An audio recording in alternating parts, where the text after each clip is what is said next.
All right, Coach. Okay, we've had 2 solid days of practice so far.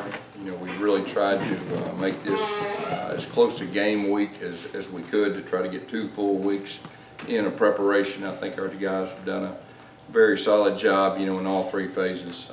You know, trying to really focus on a lot of our young guys with special teams. I think there's a handful of guys I think can help us, you know, in that area. But you know, we'll have a practice tomorrow.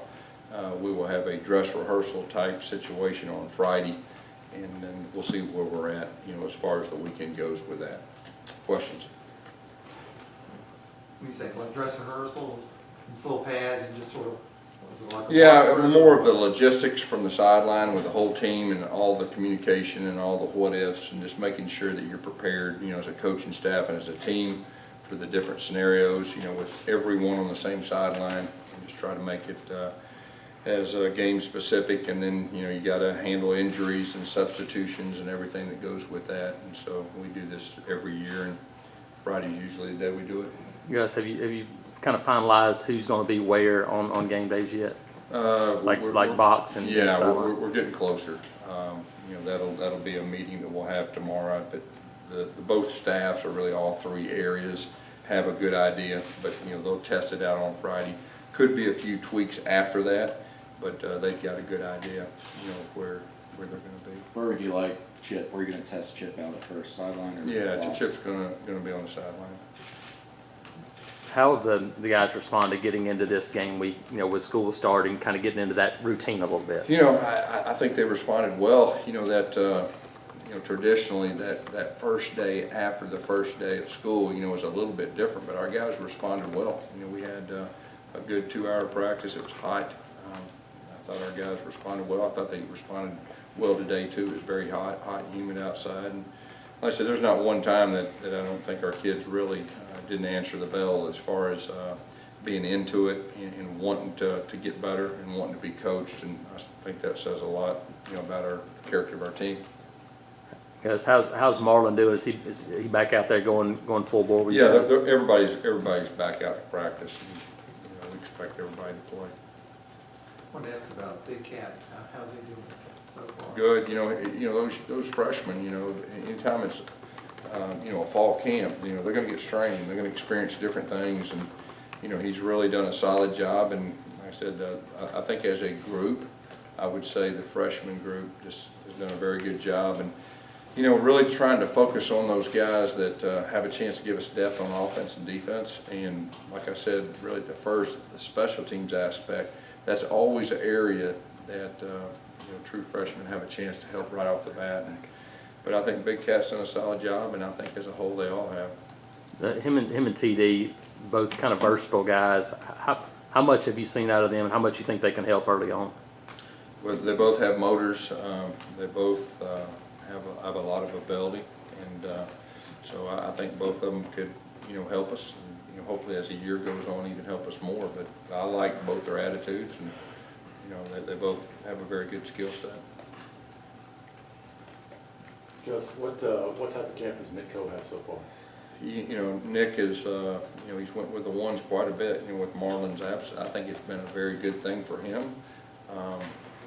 There's nothing better than getting out there with the ones and having people respond, and I think he's continued to get better.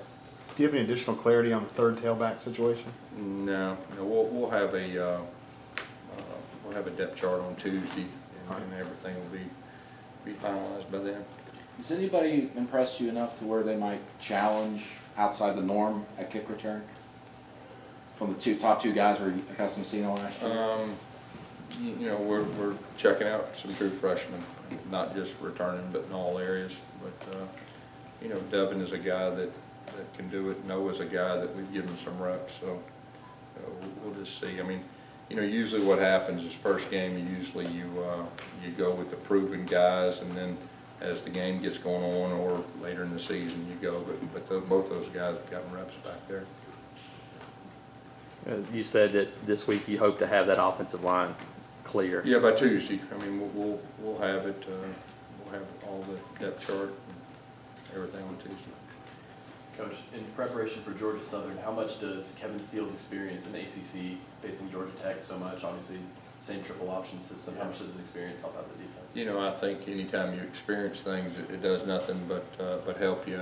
And then the fact that that's such a unique offense, and you know, I think the good thing is we have, you know, a long period to prepare. You know, some teams only have a week to prepare, and it's a little bit challenging. But you know, Kevin's got a good understanding of, you know, the triple option and has defended it before. So I think experience does nothing but help. Now, does that mean they're easy to stop? No. I mean, they're good at what they do. Gus, I don't know if you've seen this before, but there are Power 5 conference programs that aren't even releasing a roster right now. Mississippi State, Virginia, and Michigan come to mind. Is that something that you and your staff have thought about and gone like, why do we even do that? I don't know, Kurt, what do you think? That may be a good idea in the future. I don't know. Way to I go, really man. thought about that. I regretted asking it, but with this, Yeah, as since you secret- brought it up, we'll consider it. You know, I wouldn't Thanks. consider it before you brought it Fantastic. up. So. But is it something also that you look at and go, that's kind of ridiculous as well? Like, I hadn't had time to even think about it, so. Gus, you guys were statistically about average in the red zone offense last year, kind of getting in and scoring. What are you guys doing to kind of improve on that number this year? Well, I mean, you know, to be one of the best, I mean, you've got to be able to run the ball in. You've got to be very good on third down, you know, throwing the football in the red zone. And, you know, that's always been a big key. When we've been really good, we've been good in the red zone. And I know Chip has worked extremely hard. We've had all kinds of, you know, red zone versus the defense and all that, a lot of situations. And, you know, Chip will have a few new wrinkles too, which is always good. But having, you know, an improved Jalen Harris, but like a guy like Sal Cannell too, how much can having a tight end threat help? in Yeah, that you know, role? any of the bigger bodies, you know, C.J. Uzama's and all that, he was very successful. So those bigger bodies that are experienced, you know, do nothing but help as that field condenses, because those windows are very small, and you have to earn it down there in the passing game. So what are your first impressions of Georgia Southern and what you've seen from them? They present challenges with that triple option, there's no doubt. You know, you look at them, like, what was it, 3 years ago, they beat Florida. They do take Georgia to overtime. And they played a lot of big teams good, and you know, you can see they're a talented team. So, you know, that definitely concerns you. I mean, we need to play well. That quarterback they announced, obviously he hasn't played yet, so you just go back and look at high school film of him and. Yeah, you have to. You just do the best you can as far as homework and, you know, getting as much information as you can. Anything else? All right,